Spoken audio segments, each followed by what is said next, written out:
L'actualité politique est un sujet sensible et qui préoccupe tout le monde.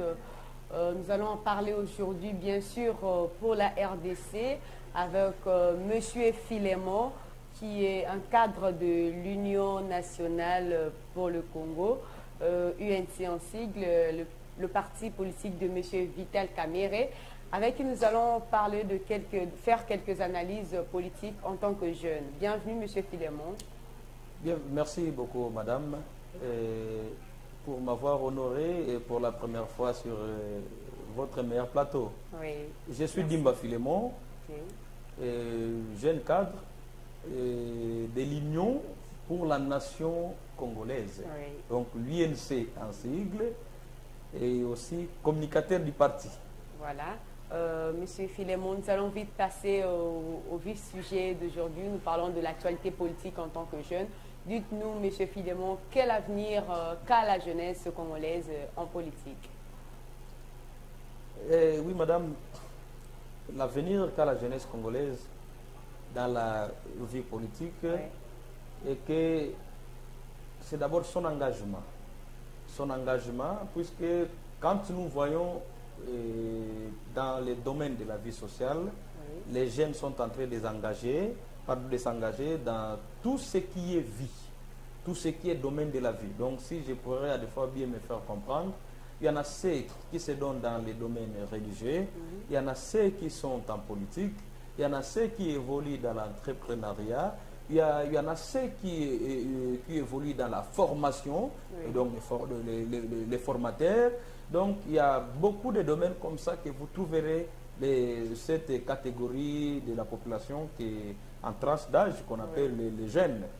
Et concernant la politique, ce qui nous fait du bien est que par rapport aux années 80 et 90, les jeunes semblaient se désintéresser de la vie politique. Et alors ces derniers temps, on commence maintenant à voir cet esprit surgir encore dans les jeunes qui leur pousse beaucoup plus d'adhérer les partis politiques et de faire des activités d'une manière impulsive. Et si vous le remarquez, vous l'aurez bel et bien des fois remarqué que dans la plupart de nos partis politiques, les forces vives, c'est la catégorie trans qu'on appelle la jeunesse. Et c'est ce qui explique que les jeunes veulent beaucoup plus faire la politique, soi-disant que pour gagner la vie, pour gagner de l'argent, pour se faire beaucoup d'argent, il faut toujours faire la politique. C'est pourquoi ils sont tous concentrés à la politique actuellement. C'est tout à fait normal. Pas actuellement, ça a toujours été comme ça. On ne peut que faire quelque chose lorsqu'on y voit un intérêt quelconque. Donc, dans n'importe quel domaine de la vie, quand on se lance, c'est lorsqu'il y a un intérêt qu'on est en train de voir que si je le fais, je vais gagner ça et je pourrai gagner ceci. Puisque dans les domaines politiques, l'intérêt n'est pas que pécunier, donc c'est de l'argent. Non. Il y a l'intérêt pour être de faire du bien pour sa nation. Le mérite revient à vous.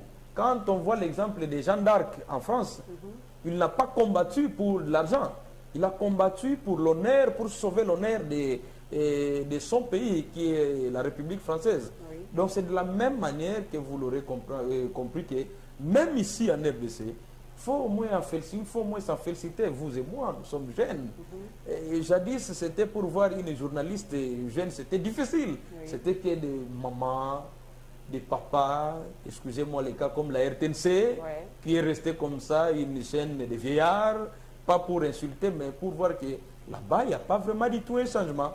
Donc, beaucoup de leurs émissions sont animées par les vieux. Et en réalité, aujourd'hui, la masse dominante de la vie nationale est la jeunesse. Maintenant, lorsque les vieux exploitent beaucoup plus leurs sujets, c'est ce qui fait que non, la RTNC n'est que suivie sur un match, soit sur une activité officielle. Et là, tout le monde est branché. Mais des émissions comme ça, je n'en trouve pas.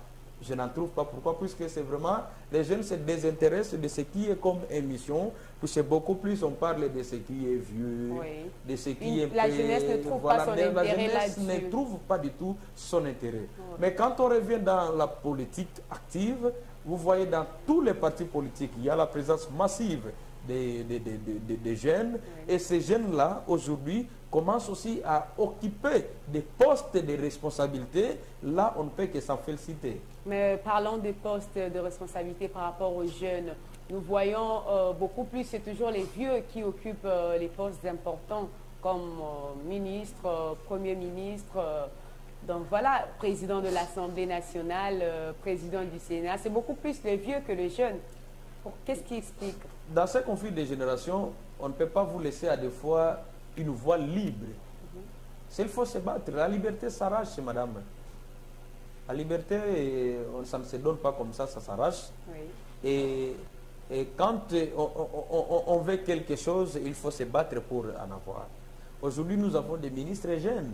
Nous avons le ministre de la jeunesse nationale, Billy Kambale, c'est un jeune. Oui. Un jeune comme moi, qu'on a milité ensemble de mon parti, de notre structure, de la jeunesse du parti. Aujourd'hui, il est ministre. Vous avez les jeunes, l'autre jeune ministre qui est du tourisme, Yves Boukoulou. Ça veut dire de la jeunesse de l'UDPS. Vous avez M. Mata, qui est le vice-ministre des Finances. C'est aussi un jeune. Vous avez Papi Pungu, qui est vice-ministre au niveau des ressources hydrauliques. C'est aussi un jeune. Vous avez l'autre jeune là qui est Moussa. Monsieur Moussa, c'est aussi un jeune. Vous avez... il y en a beaucoup des fois qui sont comme ministres. Et souvent, on ne peut que s'en féliciter puisque le président de la République a donné une place considérable à la jeunesse. C'est le régime de M. Félix Antoine Tshisekedi qui a apporté un nouveau vent par rapport à surtout la jeunesse. Ce qui est concernant la jeunesse. Voilà, nous allons parler de l'union sacrée. Je veux que vous me disiez, selon vous en tant que politicien, est-ce que le renouvellement de la classe politique est-il nécessaire en RDC? Oui. Pourquoi? Puisque la vie, il n'y a aucune personne qui a le monopole des connaissances. Oui. Nous nous complétons, chacun à sa touche, et lorsque nous devons avoir le système politique d'enchaînage. Oui. Vous comprenez, comme une chaîne, il y a toujours une étape qui quitte et qui laisse la place à l'autre pour donner la force que les moteurs tournent.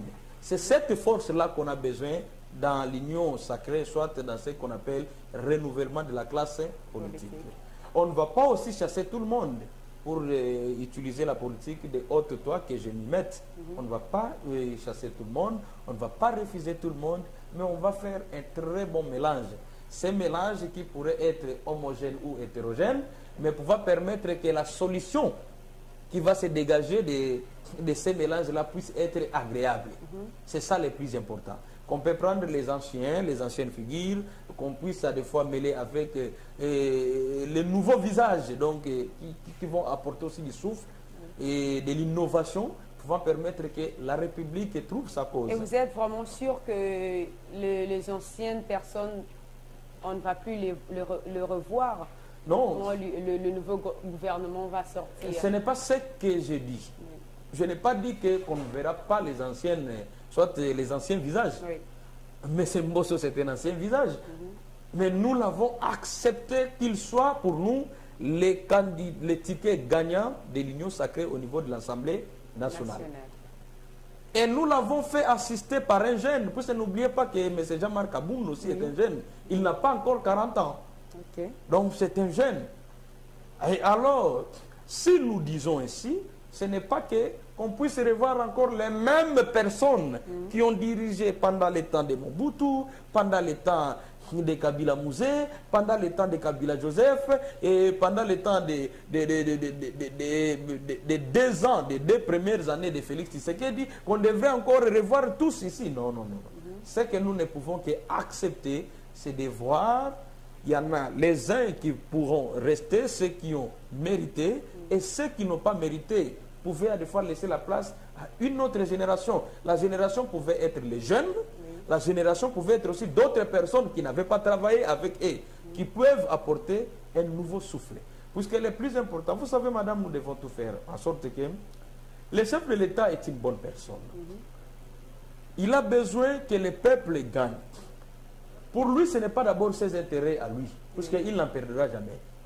Que le mandat réussisse ou pas, le chef gagne de tout ce qu'il pouvait gagner, puisqu'il est chef. Mais son plus grand souci, c'est de voir le peuple congolais se retrouver. Se retrouver dans quoi? Dans l'impulsion que lui-même a donnée. Oui. Vous savez, quand on a vu le début des travaux de 100 jours, madame, ces travaux ont suscité de l'espoir dans la population. Les gens ont surnommé le président de la République béton. Ça veut dire que vous êtes en train de faire ce que les autres n'ont pas reçu pendant les 18 ans de leur mandat. Mais vous, dans quelques temps, nous voyons la volonté. Ce qui est très important, que nous, du pouvoir, nous devons capitaliser. De ne pas négliger cette confiance que la population nous accorde. Puisque la confiance ne reste pas éternelle, c'est momentané. Comme la population est en train de nous faire cette confiance, et nous ne pouvons pas nous en abuser. Ce que nous pouvons faire, ce n'est que notre programme du gouvernement, de l'Union sacrée, devrait correspondre à ce que la population désire. Comment ça veut dire? En choisissant les meilleurs collaborateurs. Il ne faut plus encore choisir les réjouisseurs. Ça veut dire quelqu'un, dès qu'il entre en fonction, ne connaît pas c'est quoi, même les cahiers des registres. Mais comment le chef de l'État le saura que tout celui qui vient adhérer à l'Union sacrée vient avec une bonne foi? Mais madame, adhérer à l'Union sacrée, ce n'est pas adhérer pour un partage d'un gâteau. Ici, nous ne sommes pas à la table ronde de Belgique. Oui. N'est-ce pas, madame, pour le partage des gâteaux? Nous ne sommes pas aussi à la conférence de Berlin pour considérer l'Afrique comme un gâteau, d'où tout le monde dans l'Union sacrée devait considérer la RDC comme un gâteau. Non.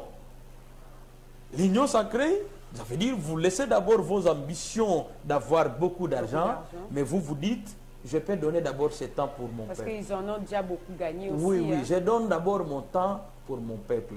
C'est ça le plus important. C'est ça le plus important. Madame, par exemple, vous êtes le ministre des UTP. Vous voyez une chaussée à un état de délabrement très avancé. Vous faites un devis. On vous donne de l'argent. Au lieu de réparer cela, vous vous en détournez pour acheter des maisons, des parcelles, ainsi de suite.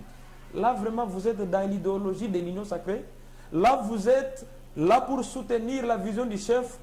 Non. Ou pour enfoncer encore davantage. Oui, oui, ça c'est pour enfoncer encore davantage les chefs. C'est ici l'occasion d'en appeler aussi à la conscience que nous qui serons choisis, puisque c'est le secret du chef, oui. Nous qui serons choisis, quand je dis nous, c'est nous les Congolais, nous qui serons choisis de servir la République durant cette période, nous devons mettre d'abord l'intérêt du peuple congolais au devant de tout.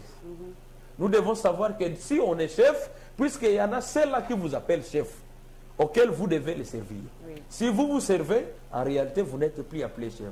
Et alors, l'Union sacrée, ce n'est pas puisque tout le monde entre que cela veut dire que tout le monde aura un gâteau. Non. Ouais. D'abord, la première conséquence de cette Union sacrée concernant le gouvernement, c'est d'abord la réduction des nombres de ministres. Oui. On ne peut plus y avoir encore 65 ministres. Voilà. C'est beaucoup. Il y a beaucoup de ministères ici en RDC. Il y a des ministères obsolètes, madame. Il y a un ministre qui n'arrive que là pour avoir son argent, son salaire et l'argent du fonctionnement, les frais de fonctionnement, et ils s'enrichissent.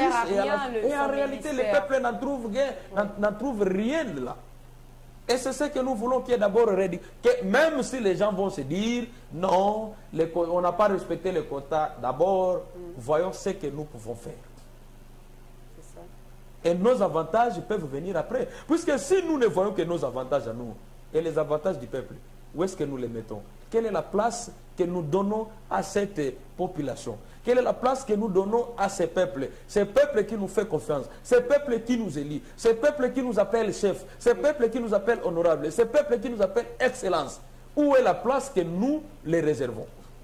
Voilà, nous allons parler par rapport à la question suivante. Je voulais que vous nous disiez un peu, M. Philémon, en tant que politicien, pourquoi en RDC, beaucoup plus en Afrique aussi généralement, la divergence d'opinion crée de l'inimitié entre les acteurs politiques jusqu'au point de se faire du mal ou de s'entretuer. Oui, ce n'est pas seulement en Afrique, c'est l'équerre de l'homme. Ça, c'est d'abord ce que nous pouvons dire, c'est l'équerre de l'homme. L'équerre de l'homme est né jaloux. Oui. Caïn n'a pu supporter le bonheur de son frère Abel. Vous comprenez? C'est ça d'abord l'équerre de l'homme. Et aujourd'hui, si nous en remarquons beaucoup plus en RDC, tout cela est arrivé beaucoup plus quand on a eu les pouvoirs de dictature, des pouvoirs dictatoriaux. Quand on est en dictature, ce n'est que moi qui ai raison et l'autre n'a pas raison, donc il a tort. Ce que je fais, c'est ce qui est bien. Que vous l'acceptiez ou pas, vous devez toujours acclamer. Vous devez vous soumettre à ce que moi je dis. C'est ce qui a fait en sorte que si moi je ne suis pas là, je ne me retrouve pas comme les autres disent, celui qui n'est pas avec nous est contre nous. Donc plus que je ne suis pas avec vous, donc je ne me retrouve pas. Je ne retrouve pas mon compte. Et alors beaucoup plus les gens cherchent à nuire. Oui. Et ça, ce n'est pas du tout bon. C'est bien pour l'individualité. Oui. C'est mauvais pour la collectivité. Puisque dans la collectivité, nous devons nous serrer la main. Il faut utiliser les jeux de tours. Je peux pousser l'autre d'avancer, même si ça n'a pas été mon tour, comme on dit, que les mbanga et tabac, comme on dit encore que les paniers circulent. Aujourd'hui, ce n'est pas moi, c'est l'autre. Demain, ça pouvait être moi. Mais si nous mettons tout simplement à nous dire que comme ce n'est pas moi, je ne peux rien faire, je laisse tout, je dois voir tout dans les noirs, tout ne peut plus marcher, là ce n'est pas du tout bon. Puisque même nous-mêmes, nous sommes dit dans notre constitution, aucun individu ou président de la République ne peut aller au-delà de 2 mandats. Ce qui veut dire que vous aimiez les mandats de cash de M. Félix et Antoine Tshisekedi ou pas, il ne va pas faire 50 ans au pouvoir. Oui. Il aura son temps qu'il finira, il finira par partir et pouvoir permettre, si vous avez bien fait, la population peut vous redonner la confiance, soit donner à une autre personne de son choix. Donc c'est ce qui est le plus important. Mais ce que nous devons nous mettre en tête, madame, que ce soit vous, que ce soit moi, nous les politiciens, nos dirigeants, nous devons voir ce qu'est l'intérêt du peuple. L'intérêt du peuple ne peut pas se limiter à ce que moi je suis en train de dire, qui sort de ma bouche, comme chanson, l'intérêt du peuple. Mais cela doit corroborer par nos actes, par ce que nous sommes en train de faire. Pouvez-vous me poser des fois une question? Monsieur, vous dites l'intérêt du peuple. Qu'avez-vous fait, vous, à votre âge, puisque vous avez déjà dépassé 30 ans? Vous êtes un politicien. Nous pensons que dans votre quartier, il y a des gens qui vous suivent. Il y a des gens qui vous considèrent comme modèle. Qu'est-ce que vous faites, étant que jeune, à votre niveau, soit au sein de votre parti? Voilà. C'est peut-être, je pourrais vous dire, madame, et je n'ai pas encore la force de faire ça, mais dans la petite énergie que j'ai, voilà comment est-ce que je me comporte, voilà ce que je fais, voilà ce que je fais, et demain, si on me donnait ce que je pouvais faire. Les politiciens ont toujours été comme ça, ils ont toujours dit cela, mais après, quand ils vont arriver au sommet, et du coup, ils ne font plus ce qu'ils disaient avant. Madame, l'homme est un éternel insatisfait. Oui. Vous comprenez? L'homme est un éternel insatisfait. Pour nous, quand on attend du changement, c'est comme si on a besoin que les changements s'opèrent d'une manière ipso facto. Directement, quelqu'un arrive, tout change au même moment. Non, ça c'est de la méchanceté. Ça c'est de la méchanceté. C'est comme si vous y pensez encore, l'on a l'élo. Boukalelo, ça n'existe pas. Ça n'existe pas. Alors il faut donner du temps au temps. Il y a un temps pour réaliser un tel programme, il y a un temps pour faire aussi un autre. On ne peut pas tout arranger. Aucun président dans le monde entier n'a réussi tout au même moment. Même Dieu lui-même ne nous a pas donné tout au même moment. Comment est-ce qu'on peut s'attendre à un individu de nous donner tout au même moment? Dieu nous a donné le souffle de vie. Dans ce souffle de vie, il a mis de l'énergie à la personne. C'est pour démontrer que la personne, tu peux commencer à faire des choses selon tes capacités. Peut-être tu as besoin d'aller en Europe. Un exemple simpliste. Tu as besoin d'aller en Europe. Mais toi, tu n'as pas d'argent. Mais juste que l'ambition t'est venue d'aller en Europe. Tu n'as pas de frères là-bas, tu n'as pas de famille là-bas. Mais comment est-ce que tu peux te faire, tu peux t'en sortir pour aller en Europe? Tu pourrais commencer par quelque chose, à des fois être bon avec les autres, à des fois être serviable. Peut-être aux côtés de quelqu'un, il pourrait te tuer. Oui. Tu pourrais travailler quelque part. Dans ton travail, ça te procure les salaires. Dans ton salaire, tu épargnes. Dans ton épargne, tu capitalises une somme, et cette somme qui pouvait te permettre de réaliser ton rêve. Le rêve n'est pas réalisable en un seul moment. C'est de la même manière aussi. On ne peut pas vouloir à quelqu'un de faire tout au même moment. Là, c'est de la méchanceté. À des fois, moi, ce que je peux dire au chef de l'État, monsieur le président de la République, il n'est pas le président de la République de l'IDPS, il n'est pas le président de la République de l'UNC, il est le président de la République de tout le monde. Puisque cela pouvait faire très mal aux autres. Quand on entend un jeune en train de, pas de louer, de dire du biais de leur président. Les gens ont toujours tendance de catégoriser. Non, mais toi, tu n'es pas de l'IDPS, pourquoi tu dois parler? Non, il est le président de la République pour tous les Congolais. Oui. Puisque tous ceux qui sont au gouvernement, tous ceux qui sont dans son cabinet ne sont pas nécessairement que de l'UNC ou bien que de l'IDPS. Alors, il est le président de tous les Congolais. La chose la plus difficile que le chef de l'État a fait, soit qu'il a mis en difficulté pour qu'il puisse donner son impulsion durant son premier mandat, c'est d'abord la coalition. Madame, ce n'est pas qu'ici en RDC que la coalition, ça fait mal. Même en France, même en Europe, les coalitions ne marchent pas. Si aujourd'hui l'Italie est en train de croupir dans des difficultés atroces, c'est à cause des coalitions. Si vous voyez la Grèce a fait autant d'années dans le chômage, dans la récession, c'est toujours la coalition. Si vous allez en Espagne, oui, les difficultés persistent, c'est toujours la coalition. Est-ce que c'était le moment de bannir cette coalition? Mais madame, la coalition est bonne lorsque la population s'y retrouve. Même en Europe, lorsque vous faites la coalition, ça ne marche pas, on y va aux élections anticipées. Ça veut dire, si chez nous, on n'a pas utilisé le chemin des élections anticipées, il faudrait comprendre que nos politiciens, la majorité, il n'y a pas d'idéal. Bon, comme nous avons, on ne peut pas aussi condamner, soit le chef de l'État, lui n'a fait qu'un appel patriotique. Oui. Ceux qui veulent, entrons tous dans l'union sacrée. Laissons d'abord, ce n'est pas que vous quittez vos partis politiques, non. Laissons d'abord cet esprit-là de dire, moi j'ai ma vision. Non, concentrons nos visions pour le bonheur du peuple, pour l'intérêt du peuple. C'est ce qui a fait que vous avez vu, quand tu as lancé cet appel, il y a eu un engouement qu'on n'a jamais vu dans ce pays lorsque le chef de l'État appelle et que tout le monde est venu. Ça a mis fin à cette coalition. Et comme ça a mis fin à cette coalition, et nous espérons maintenant que le chef a maintenant le plein pouvoir, puisqu'il a maintenant le contrôle du Parlement, il aura le contrôle du Sénat, il a le contrôle de la Cour constitutionnelle, oui. Donc il a cette majorité absolue, et cette majorité va aider le chef de l'État pour que sa vision puisse être implémentée par le gouvernement qui va mettre les programmes sur pied pour le bonheur du peuple. C'est ça le plus important. Voilà, nous allons parler de M. Vital Kamerhe, parce que c'est le président de votre parti. Le 15 février, le dossier Vital Kamerhe sera rouvert. Alors, vous pouvez nous dire votre pronostic. Est-ce qu'il sera acquitté pour cette fois-ci ou il sera toujours condamné? Merci beaucoup, madame.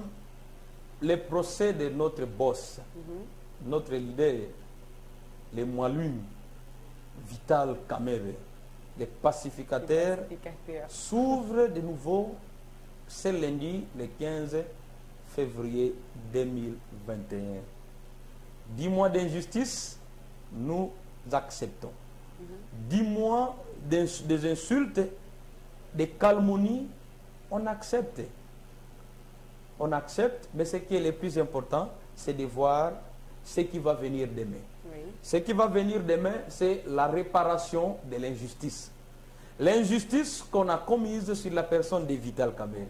L'injustice qu'on a vue de la manière à laquelle on l'a arrêté, de la vitesse par laquelle le procès a eu, et jusqu'à la condamnation injuste.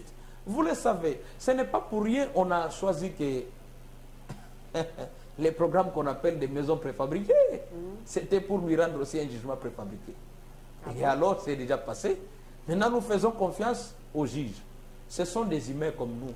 Tous, nous commettons des erreurs. Tous, nous nous menons à des fois à des sentiments humains.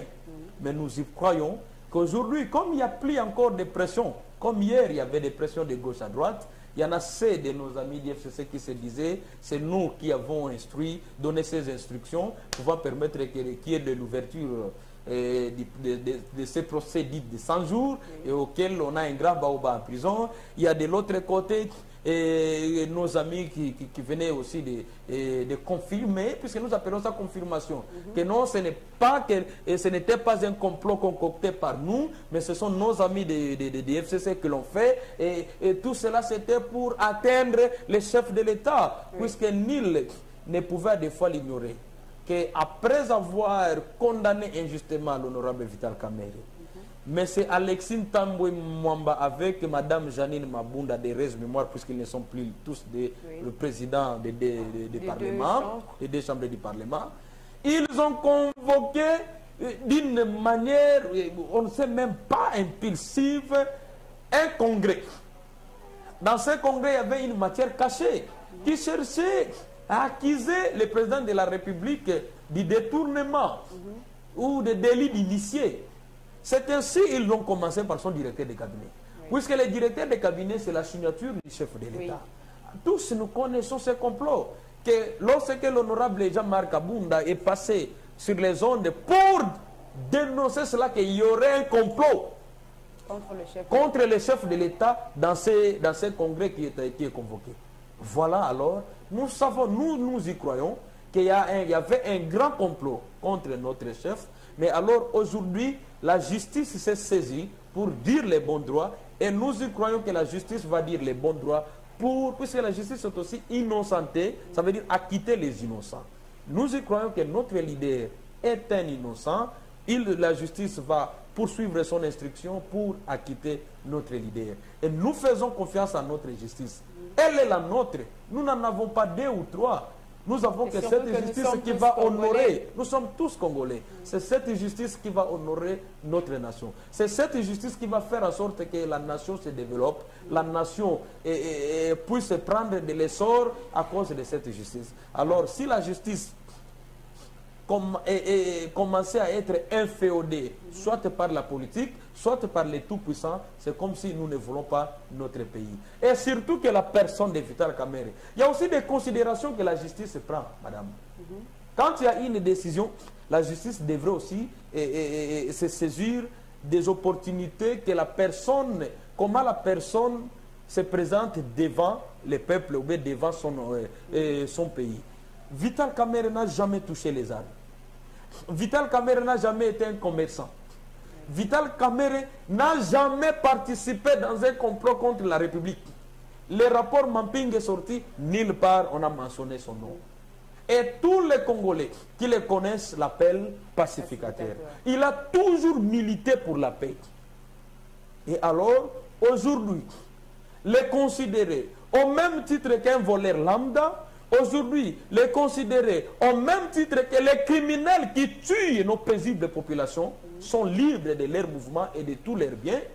Et ceux qui sont en train de comploter pour la balkanisation de cette nation sont libres.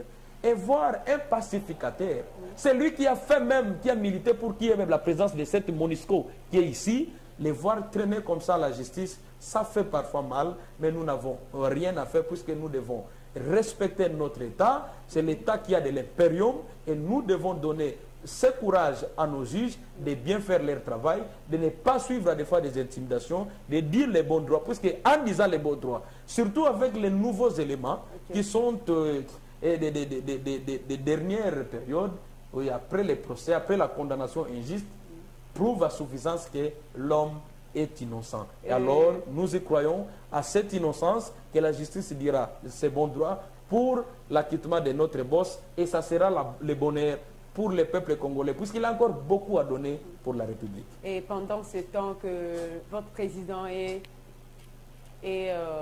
aux arrêts, comment évolue le parti? Comment vous en sortez?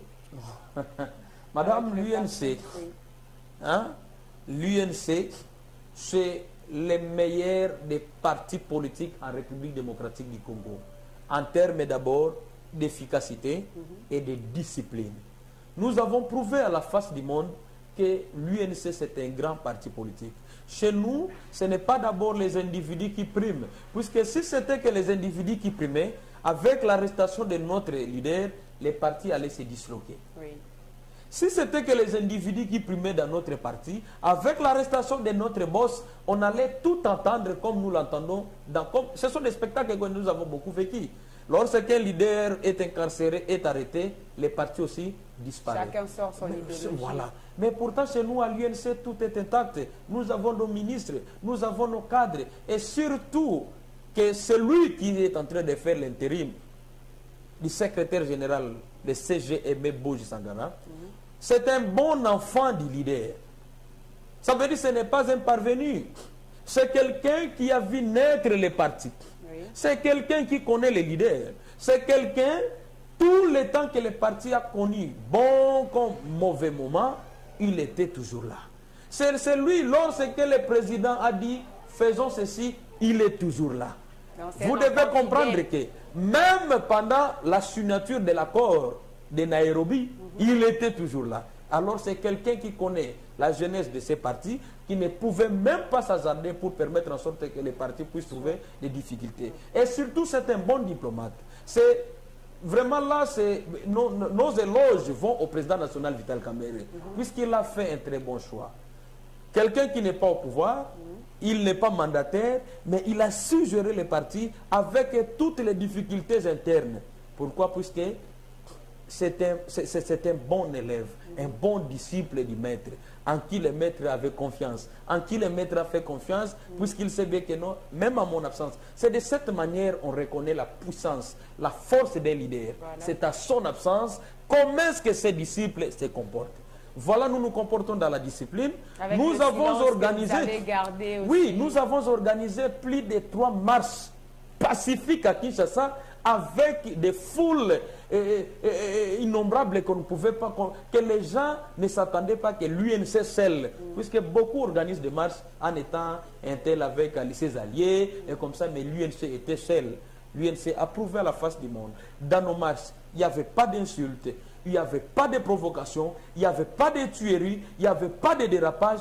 Tout s'est passé dans le calme, dans le respect des droits, dans le respect des droits. Pardon? Peut-être qu'une gloire vous attend bientôt. Non, là. madame. Vous savez que Dieu récompense ceux qui ont les bons cœurs. Les bonnes personnes et les patients dans la vie sont toujours récompensés. Comme on dit, et ceux qui sont persévérants, souvent n'échouent pas. Les persévérants souvent n'échouent pas. Nous, on persévère. Nous faisons confiance à notre pays. Nous faisons confiance à notre justice. Et nous faisons confiance à notre pouvoir. Puisque ce pouvoir ici de Félix Tshisekedi est le nôtre. Nous l'avons eu dans notre avec les suyères en difficulté de travail, de bosser. On a fait une campagne électorale en toute difficulté que vous ne pouvez pas comprendre, madame. Et alors, quand le bon Dieu, par sa miséricorde, nous a tendu la main, nous a donné ses pouvoirs, on ne peut pas tuer notre propre enfant que nous avons eu dans les difficultés. Il y a une rumeur qui circule sur les réseaux sociaux que la réouverture du procès Vital Kamerhe, c'est juste une façon pour... bientôt là, il sera peut-être nommé Premier ministre au nouveau gouvernement. Vous le confirmez? Heureusement, madame, ou malheureusement, je ne peux pas répondre sur des rumeurs. Vous le dites que ce sont des rumeurs. La nomination d'un Premier ministre dépend du pouvoir discrétionnaire du chef de l'État. À lui, et à lui seul, c'est qui il va nommer comme son Premier ministre. Puisque nous sommes déjà dans l'Union sacrée. Nous sommes dans l'Union sacrée, il peut nommer quelqu'un de l'UNC. il peut nommer quelqu'un de l'IDPS, il peut nommer quelqu'un de l'AFDC, il peut nommer quelqu'un du PPRD, il peut nommer quelqu'un d'Ensemble, il peut nommer quelqu'un du MLC, il peut nommer quelqu'un qui se retrouve dans la famille, il y a des fois, dans la famille Union Sacrée, mais c'est lui qui sera capable de porter sa vision pour le bonheur du peuple congolais. Puisqu'on n'a plus besoin d'un premier ministre qui va venir s'opposer au chef de l'État uniquement puisqu'il aurait reçu les instructions venant de son Yémei. Là, ce n'est pas du tout bon. Les Yémei s'appellent les peuples congolais. Que les gens prennent l'exemple de Vital Kamerhe. En respectant la justice, ils respectent. Puisque les jugements rendus sont rendus au nom du peuple. Comme c'est la justice qu'il a appelée, par le respect qu'il a envers son peuple, il s'est rendu de lui-même. C'est de cette manière que nous aussi, tout le monde, tout celui qui est mandataire, tout celui qui est ministre, tout celui qui est au cadre du pays, devrait se référer que nous n'avons qu'un seul chef, qui est d'abord le peuple congolais. Puisque c'est le peuple congolais qui élit le président de la République. Voilà. C'est ainsi on dit, le peuple est souverain. Nulle part on dit, le ministre ou le président de la République est souverain. On dit c'est le peuple qui est souverain. Voilà, nous allons chuter avec la dernière intervention, votre intervention par rapport à la nomination de M. Félix Antoine Tshisekedi à la tête de l'Union africaine. Quels sont vous pouvez nous dire vos appréciations, soit ce que vous attendez du président de la République par rapport à cette nomination? Bon, madame, c'est d'abord une chance pour la République. Je me dis pourquoi cette coïncidence. Nous sommes en 1965. Mobutu prend le pouvoir. En 1967, il est nommé président de l'Union africaine, 2 ans après. Nous avons pris le pouvoir en 2018, donc presque 2019-2020, 2 ans après. Notre président de la République démocratique du Congo est nommé aussi président de l'Union africaine. Quel bonheur! Quel bonheur d'abord pour le peuple congolais. Moi, quand je vois beaucoup de gens en train de s'entretuer pour porter des jugements négatifs à l'endroit du chef de l'État, ça me fait très mal. C'est comme votre papa est nommé chef du quartier. Au lieu que vous l'encouragez, vous veniez avec des propositions qui pouvaient le permettre de comment réussir son petit mandat étant que chef du quartier. Vous commencez à l'insulter, vous commencez à le dénigrer. En réalité, sommes-nous intelligents? Nous portons vraiment ces valeurs républicaines pour l'amour de notre pays? Ou quoi? Quand il a fait porter son choix sur Freddy Matungulu pour qu'il puisse nous représenter au niveau de la BAD, est-ce que Freddy Matungulu était membre du CAS? Il était membre de l'IDPS? Il était membre de l'UNC? Mais c'est puisque c'est un Congolais qui a déjà travaillé à la Banque mondiale et au FMI, et quand la BAD avait demandé quelqu'un, et le chef a porté son choix sur un Congolais. Et alors aujourd'hui, c'est de la même manière que nous pouvons faire, que nous soyons de la MOUCA, que nous soyons du CAS, du FCC, que nous soyons de tous bords. C'est le plus important, c'est d'abord de nous en féliciter. C'est de nous en féliciter d'abord de ces choix judiciaires que l'Afrique a portés à notre digne fils qui est le président de la République, M. Félix Tshisekedi. Nous attendons beaucoup de lui. L'Afrique attend beaucoup de lui. D'abord, en premier lieu, c'est l'éradication de cette pandémie démoniaque que nous appelons de la Covid. En réalité, on ne comprend pas. Cette maladie nous est venue des Européens, bon, je peux dire comme ça, les Blancs, je dis comme ça, de la Chine, ainsi de suite. Et aujourd'hui, il y avait beaucoup même qui prédisaient déjà de l'hécatombe en Afrique. Et Dieu aidant, comme c'est de là où ça a commencé, ça ne peut que finir aussi de là. Mais ici en Afrique, comme la maladie, cette pandémie est dans notre continent, il est d'abord là pour lutter en sorte que nous puissions éradiquer cette pandémie satanique et diabolique en Afrique. Puisque la maladie, cette pandémie est plus grave que l'ennemi visible qui te combat. Puisqu'elle est invisible. Vous ne savez pas quand est-ce qu'elle va vous attaquer. Oui. Mais si vous commencez d'abord à attaquer à éradiquer ce qui est invisible, alors ce qui est visible, c'est possible à des fois d'y aller, d'utiliser les méthodes diplomatiques. Oui. D'utiliser des méthodes diplomatiques. Voilà. Ça veut dire, s'il y a la guerre entre l'Égypte ou bien les mésententes entre l'Égypte et l'Éthiopie concernant les barrages du renouveau, et ils peuvent à des fois se retrouver ensemble et se parler. Voyez-vous, madame, c'est la sphère diplomatique que le président a fait de notre pays, qui était déjà asphyxié sur le plan international, et aujourd'hui la RDC commence à prendre de l'ampleur sur le plan international. Nous voyons aussi c'est de la même manière, de la même méthodologie que le président de la République s'en servira pour porter l'étendard de l'Afrique et de la RDC si haut. Merci beaucoup. Nous sommes arrivés à la fin de notre émission d'aujourd'hui. Merci à M. Philémon pour votre présence, de nous avoir honorés aussi. Nous sommes à la fin. Aujourd'hui, c'est la journée internationale de la femme et de la jeune fille. Alors, nous profitons aussi de l'occasion pour rappeler toujours à la femme et à la jeune fille de toujours connaître ses droits. La parité, ce n'est pas au niveau physique, mais c'est au niveau intellectuel. N'oubliez pas vos droits. Alors, nous allons nous dire au revoir par là. Suivez-nous toujours chaque jeudi à 21h30 sur Face Télévision et chaque samedi à 19h20 comme rediffusion. Suivez-nous aussi en intégralité sur notre chaîne YouTube Koyal TV 1. Si Jésus ne revient pas, vous et moi, revoyons-nous à la prochaine. Merci.